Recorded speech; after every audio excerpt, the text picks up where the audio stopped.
Reçois de moi le parfum qui t'est dû, la beauté de ton nom, oh, mon âme est perdue. Je veux n'être qu'à toi. Jésus, je t'aime.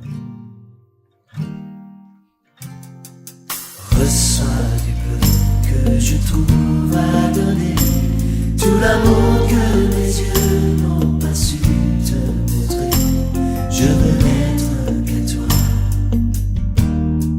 Jésus, je t'aime. Rien n'est plus beau que ton nom. Rien n'est plus saint que le sang du pardon. Je veux n'être qu'à toi. Alors, comment se fait-il que les deux puissent se battre, se faire la guerre pour une terre déjà partagée où chacun a sa portion? À moins qu'il y ait peut-être, comme on pourrait peut-être le dire, une question de déplacer les bords et de vouloir s'asseoir sur une terre qui n'est pas la sienne. Si donc chacun est sur sa terre, il n'y a pas de problème. Donc on se rend compte que c'est comme une histoire de litige foncier.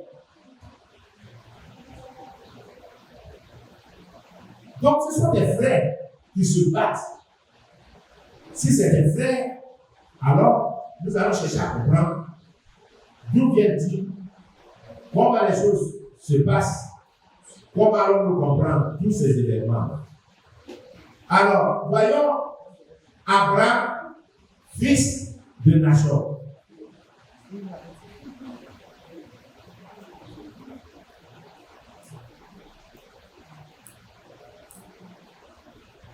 Abraham était âgé de 75 ans quand il quittait la Chaldée d'où il était. Il a dit, où il est originaire, c'est la Chaldée. Pour obéir à Dieu et se rendre à Canaan. Lorsque nous lisons Genèse chapitre 12, versets 1, 2 et 3, nous nous rendons compte que Dieu lui dit, quitte la maison de ton père et va dans le lieu où je t'ai dit. Abraham était déjà un vieillard après 1000 dangers. On se rend compte que ce homme est un fou de la foi. Il n'a jamais connu Dieu, il n'a jamais vu. Dans une vision, dans un songe, il voit quelqu'un qui lui dit, quitte la maison de ton père et va au lieu où je t'ai dit. Il n'est pas seul. Il a tout un monde avec lui. Ses serviteurs, ses servants, les pères, les gens qui sont nés dans sa maison. Il les ramasse et puis il s'en va. Je ne sais pas si nous allons avoir une si grande foi. Et un tel discernement qui vient là-bas.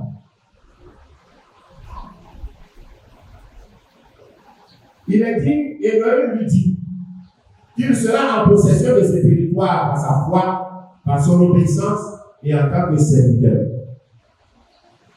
Genèse 12, verset 7. Une famine survint et le patriarche alla se réfugier dans la vallée fertile du Nil en Égypte. Donc Abraham vient se réfugier où? Sur la terre de qui? Où il a quitté la Chaldée. Et il vient au midi, au sud, et il vient s'installer en Égypte. L'Égypte est la terre de Canaan. Donc Abraham est venu vivre en Afrique. Ayant vécu là, la Bible dit 10 ans, il était là et il a vécu sur le territoire de Cananéen, de Canaan, fils d'Abraham. C'est là que nous allons comprendre pourquoi l'Afrique est un tournant très décisif. C'est nous qui négligeons notre continent. Nous négligeons nos terres. Terre d'Afrique. Mais pourtant, lorsqu'on regarde cette terre, elle attire les autres enfants de Noé qui sont Sem et Japheth.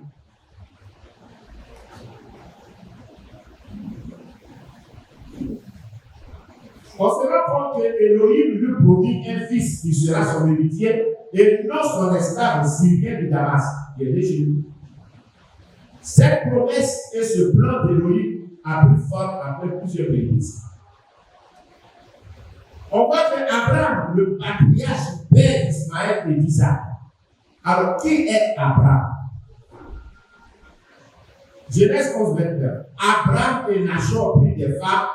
Le nom de la femme d'Abraham était Sarai et le nom de la femme de Nachor était Milka, fils d'Abraham, père de Milka et père de Gisca.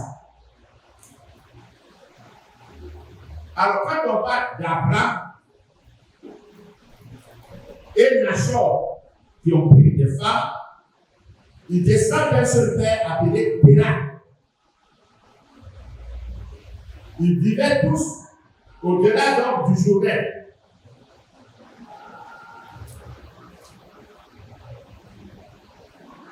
Il est dit que Sarai était stérile et elle n'avait point d'enfant.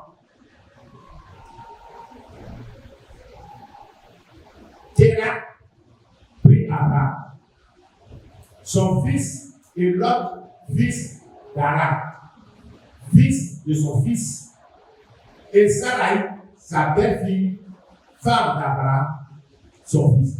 Ils sortirent ensemble d'Our en Chaldée pour aller au pays de Canaan. Ils vinrent jusqu'à Charan et ils y habitaient. Donc nous voyons notre patriarche Abraham venir s'installer au pays de Canaan. Canaan qui est le quatrième, donc après tous les autres, ils descendent tous de Canaan. Donc, la terre de Canaan et la terre africaine va recevoir Abraham. Abraham va vivre là. Très bien, très heureux. Alors, nous avons bien compris que lorsqu'on parcourt le livre de la Genèse, le chapitre 11, verset 29 et chapitre 12, du verset 4 au verset 7, nous voyons comment Abraham a passé son temps sur cette terre de Canaan, avec la promesse que Dieu lui a faite. Donc, le pays de Canaan, la terre de Canaan, on le va être donné à un peuple que nous allons retrouver tout à l'heure. Qui est Ismaël? Genèse chapitre 15, le verset 2 à 11. Abraham répondit, Seigneur éternel, que me donneras-tu? Je m'en vais sans enfant, et l'héritier de ma maison, c'est Eliezer de Damas. Verset 3. Et Abraham dit, voici, tu ne m'as pas donné de postérité, et celui qui est né dans ma maison sera mon héritier. Alors la parole de l'Éternel lui fut adressée ainsi.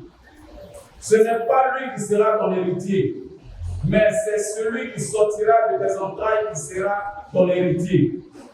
Et après l'avoir conduit dehors, il dit, regarde vers le ciel et compte les étoiles, si tu peux les compter. Et il lui dit, telle sera ta postérité. Au verset 6, Abraham eut confiance en l'Éternel qui le lui imputa justice. L'Éternel lui dit encore, je suis l'Éternel qui t'ai fait sortir en Chaldée pour te donner en possession ce pays. Abraham répondit, Seigneur Éternel, à quoi connaîtrai-je que je le posséderai? Et l'Éternel lui dit, prends une génisse de 3 ans, une chèvre de 3 ans, un bélier de 3 ans, une tourterelle et une jeune colombe. Abraham prit tous ces animaux, les coupa par le milieu et mit chaque morceau l'un vis-à-vis de l'autre. Mais il ne partagea point les oiseaux